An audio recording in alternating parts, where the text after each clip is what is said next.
so most people, I think, I'm not going to say most people. I'll say a good chunk of people. Their understanding of forest fires or wildfires ends with Smokey the Bear, Mhm. and anything past that is kind of just doesn't exist. Um, so when you guys are out there and there's like a brush fire, a forest fire, what sort of like how do you guys sort of assess the situation, and then what sort of like techniques do you guys use to fight it and or contain it? Yeah. My crew, we're an initial attack crew, so we'll get a smoke report call in, and our dispatch centers on our unit, and they'll page our radios, so we'll get this tone that comes through. When we hop on our engine, we kind of have a general idea of where it is.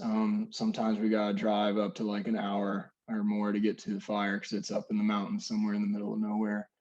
And once we get close to the area, we're just kind of keeping our eyes peeled for a plume of smoke.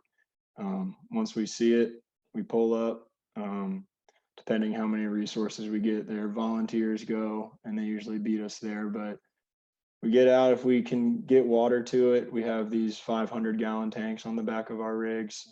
We pretty much just drive like pickup trucks, like F550s with water tanks on the back and a pump system and a bunch of plumbing hoses. So if we can get water to the fire, we try to lay out hose, get water on it as soon as possible. But a lot of times it's too much of a hike, and we just throw our packs on and all of our fire gear, which is just pretty much a yellow button down shirt and these Nomex pants, which are fire resistant.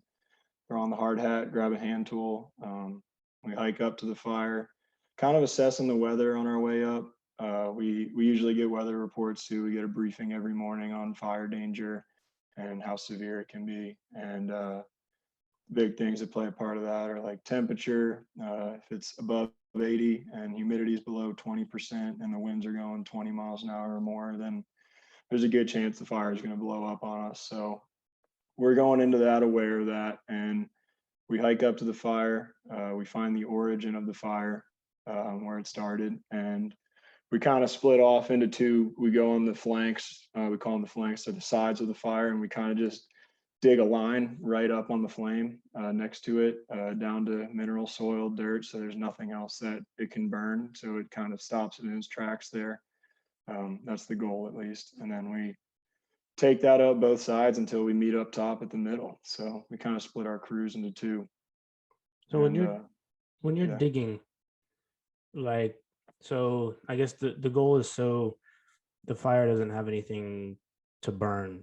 Hmm. And so when you how deep do you have to dig, and how like, and I don't want to say typical because I'm sure no two fires are the same ever, but generally speaking, if it was say like a smaller fire, how deep do you have to dig, and sort of do you dig like in a circle around it, or like how do you like?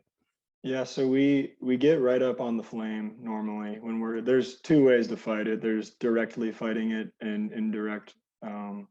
But in like regards to directly fighting it, we're right up next to the flames and we're digging everything, all the vegetation. We don't it just we go as deep as we need to until we get all dirt, which sometimes isn't that deep. But if there's like roots and stuff, we got to split up the roots because the fire can actually travel underground through the roots, which is a big pain in the ass. And so yeah, we don't usually dig so deep, but we dig about like 36 inches wide.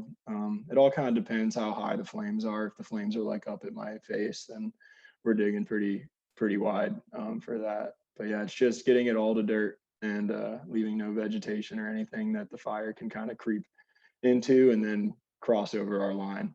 So Gotcha. and then we kind of just yeah we dig around it on both sides until we meet up at the top with the other crew and we have it buttoned up.